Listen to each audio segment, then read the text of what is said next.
Buenos días, ¿qué tal? Estos proyectos Sapiens. Sí, hoy vamos a hablar sobre hace 320.000 años en el sureste del África. Un entorno turbulento provocó un salto en el comportamiento humano y lo forzó a la adaptabilidad. ¿A qué me refiero? Me refiero a la evidencia científica que han encontrado en una zona de cerca a Kenia, en zona de Kenia, que nos va a ayudar a entender cómo es que nos hicimos, entre comillas, humanos. ¿No? Fue una transición evolutiva ambiental que ocurrió hace mucho tiempo. ¿No? ¿Por qué? Sucede que los científicos tenían una brecha de tiempo que no habían podido datar. Esta brecha de tiempo era de unos 180.000 años en el historial ambiental de la región. Tenían que saber cómo cambió la región durante ese periodo. Sí, y tuvieron que buscar en otra parte para poder llenar ese espacio que no se encontraba. Fueron a Nairobi, perforaron en una zona llamada Coora, consiguieron los sedimentos de tierra, todo lo más profundo posible. Este sitio de perforación, a unos 24 kilómetros de los sitios de excavación arqueológica, era una llanura cubierta de hierba y el equipo no tenía una idea clara de lo que había dejado debajo de su superficie. Entonces se extrajo en esta zona, en el Museo Nacional de Kenia, con el apoyo del Museo Nacional de Kenia y la comunidad local de Oldonyo Nioke, se extrajo de la tierra un núcleo de 139 metros. Bastante, ¿no? Casi una cuadra medía el núcleo que extrajeron de la tierra. Este cilindro enorme, muy largo, que tenía apenas 4 centímetros de diámetro, resultó representar 1.000.000 de años de historia ambiental. ¿Qué pasó? Bueno, sucede que las personas prosperan en todo el mundo a cualquier temperatura, a cualquier altitud y en diversos paisajes. Ahora bien, ¿cómo lograron los humanos adaptarse con éxito a este tipo de entornos en los que se establecían? Bueno, sucede que en el lugar de Kenia se ha trabajado este rompecabezas durante décadas. Han conseguido encontrar los factores externos que impulsaron la aparición de comportamientos que se tipifican como propios en nuestra especie, comportamientos humanos. ¿Cuándo surgen esos comportamientos humanos que se quedaron con nosotros? Se quedaron tan impregnados en nuestra forma de ser que ya ni nos damos cuenta de que eso nos hace humanos. Ojo, es tan evidente esta conducta humana que pasa desapercibido por nosotros, por la propia cotidianeidad. ¿Te imaginas si una élite te puede deshumanizar sabiendo que tú no estás consciente de lo que te hace humano? ¿Te has puesto a pensar? Una élite que tiene acceso a todo este conocimiento. Mientras tú haces una regla de tres simple, lees la historia modificada de tu país, ¿no? Claro, la historia ideológicamente modificada en tu país, ¿no? Y te adoctrinan en tu colegio, ¿no? Hay una élite que no está adoctrinada, que ve las cosas como son. Es por eso que tengo mi canal, Real Biopolítica. Mientras tú ves una cosa, la élite revisa estas investigaciones y comienza a entender cómo es que los hombres se hacen humanos y cómo los hombres no se dan cuenta de lo que los hace humanos y te pueden dar leyes para evitar que desarrolles tu humanidad. ¿No te has dado cuenta que está sucediendo con la ley marcial y la cibervigilancia? Bueno, pero sigamos. Los investigadores querían saber si podían poner en relación lo que estaba sucediendo en el medio ambiente en el pasado prehistórico con los cambios en la tecnología y las especies humanas que vivían ahí. Se llegó a varias conclusiones. de las raíces de las adaptaciones evolutivas del Homo sapiens y se dieron cuenta que provienen de nuestra capacidad para ajustarnos al cambio ambiental. ¿Qué significa? ¿Te imaginas una élite que maneje la geoingeniería y haga cambios ambientales y te dé la solución después? Así puede modificar tu humanidad. Porque se han dado cuenta que justamente el Homo sapiens, las adaptaciones evolutivas del Homo sapiens provienen de la capacidad para ajustarse al cambio ambiental. Y si modificamos el ambiente, también modificamos al Homo sapiens. Sí, es así. Bueno, entonces sucede que falta pues un tiempo en este registro arqueológico. En el enclave prehistórico de Olorgesailie se halla dentro del valle de Rif. El valle de Rif sabemos que está en el norte de África, en la zona bereber. Esta es un área sísmicamente activa, donde hay lagos, arroyos, sedimentos que se acumularon con el tiempo, enterrando y preservando huesos fosilizados y herramientas de piedra prehistóricas. Ese es el valle de Rif. En esta zona llamada Olorgesailie, el equipo científico descubrió evidencias que están potencialmente relacionadas con el origen del Homo sapiens en forma de una transición crítica de una tecnología lítica a otra. Ojo. La tecnología lítica más antigua se caracteriza por grandes artefactos de corte ovalado llamadas hachas de mano, típicas de lo que se llama el achalense. Casi 2 docenas de capas de estas hachas de mano y otras herramientas han sido desenterradas en Olorgesailie. Es un periodo de 700.000 años. Y justamente vienen de una época en la que los fósiles muestran que las especies de homínidos como Homo erectus y Homo heidelbergensis habitaban en el este de África. Es así. O sea, vivían en el mismo tiempo, en el mismo continente. Los últimos yacimientos arqueológicos achelenses en Olorgesailie tienen unos 500.000 años de antigüedad. Una datación en la que hay una frustrante brecha de 180.000 años en los sedimentos causada por la erosión.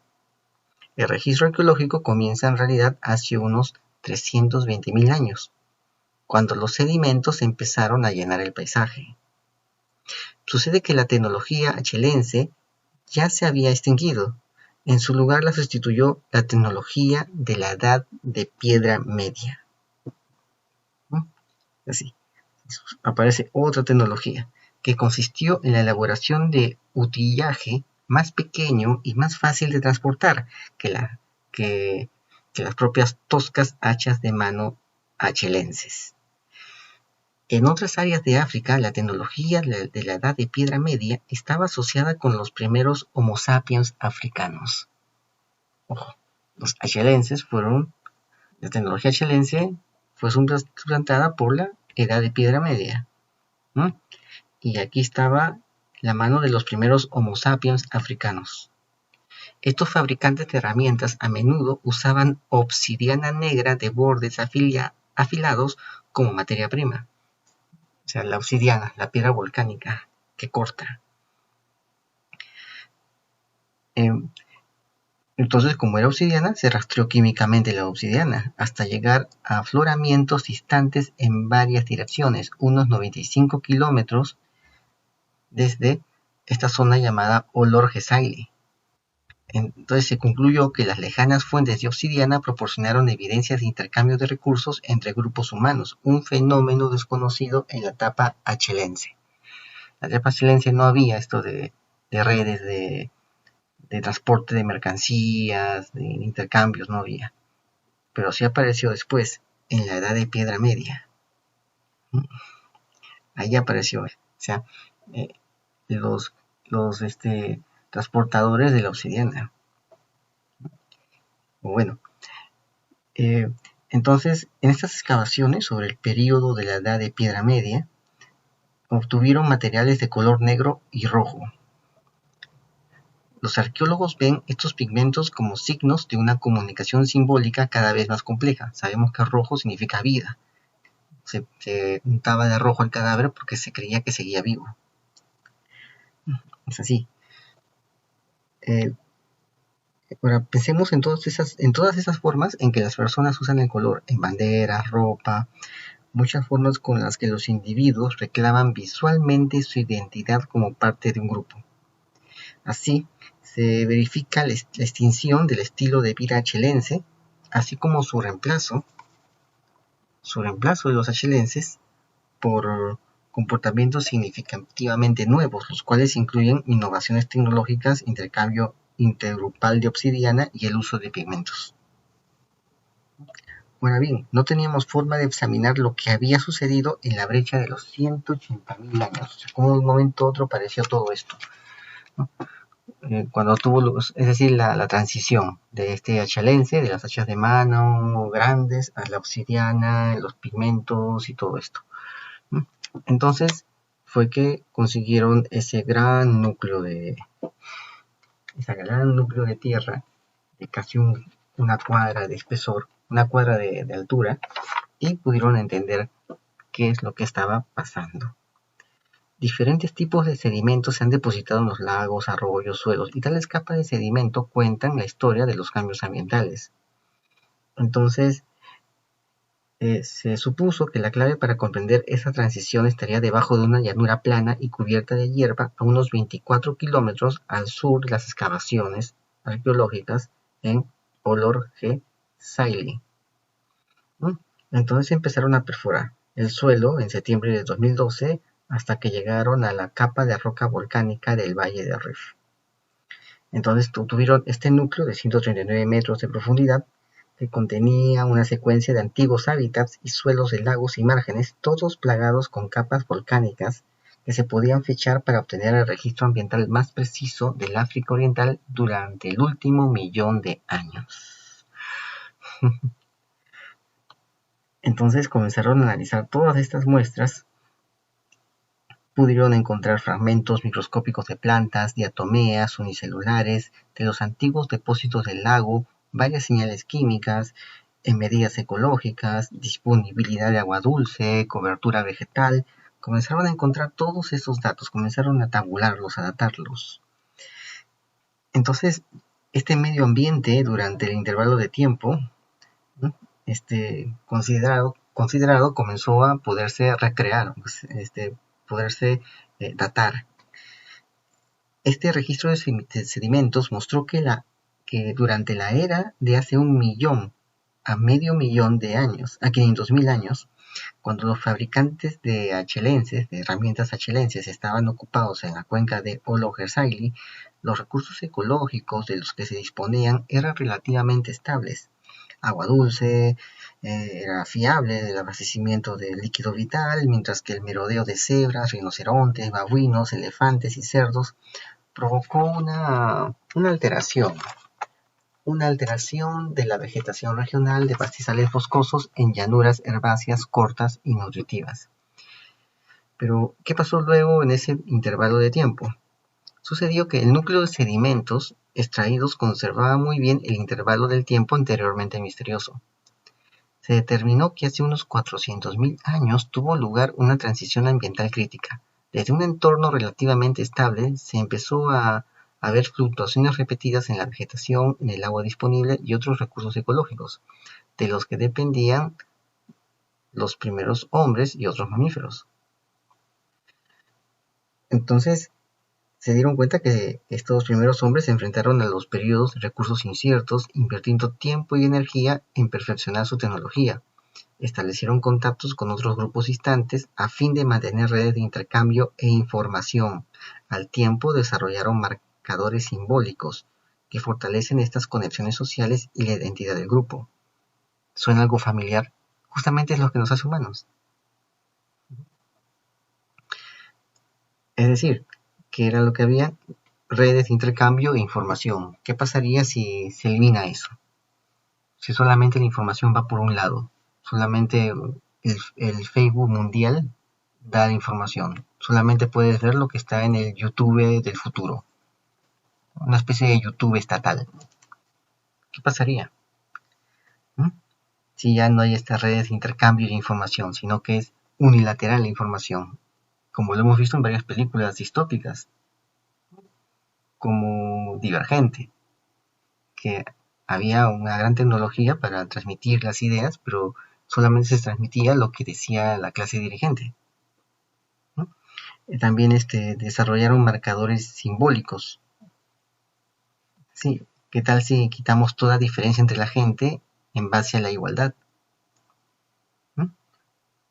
Si evitamos que se fortalezcan las conexiones sociales y la identidad del grupo, si destruimos la familia, si la desnaturalizamos, ¿qué tal? Eso es lo que nos hace humanos. Se sabe que apareció una vez. ¿Qué pasaría si una élite lo trata de moldear? ¿No? Entonces, estos comportamientos reflejan cómo el antiguo estilo de vida de la Edad de Piedra Media ya se diferenciaba de la chilense. Estas especies animales grandes típicas de la etapa chilense se extinguieron hace medio millón de años. Entre 360.000 y 300.000 años atrás, especies herbívoras de tamaño más pequeño, ecológicamente más flexibles y menos dependientes del agua y de las hierbas tanto corta como alta, así como de las hojas de los árboles, habían reemplazado a los herbívoros especializados, tales como cebras y el gran babuino. Entonces, estos cambios en la comunidad animal reflejan la ventaja de las dietas adaptables, un paralelo a cómo nuestros antepasados de la Edad de la Piedra Media se ajustaron a la incertidumbre ambiental.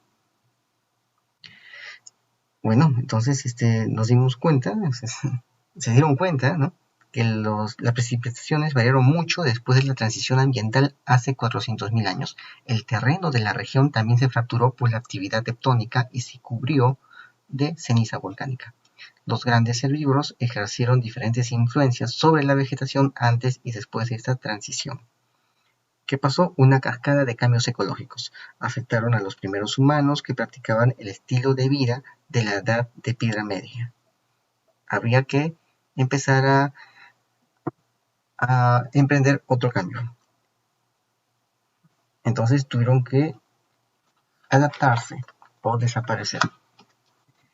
Entonces, esta Edad de Piedra Media podría ser una lección para hoy en día. Ahora que la humanidad se enfrenta a una era de incertidumbres ambientales a escala global, la pregunta es si nuestra especie es lo suficientemente ágil como para engranar redes sociales, desarrollar nuevas tecnologías y crear fuentes fiables de información con el fin de adaptarse a las perturbaciones ambientales que se avecinan, o es que una élite va a encargarse de eso a su propio beneficio en contra de nosotros. Quizás las películas distópicas como Cuando el destino nos alcance y otras más, quizás puedan ser factibles, si es que una élite a su beneficio usa esta información y lo moldea a su conveniencia. Bueno, eso es todo. No te olvides, ve la descripción aquí en el canal y dale like, agrégate al canal y nos vemos hasta otra ocasión. Saludos.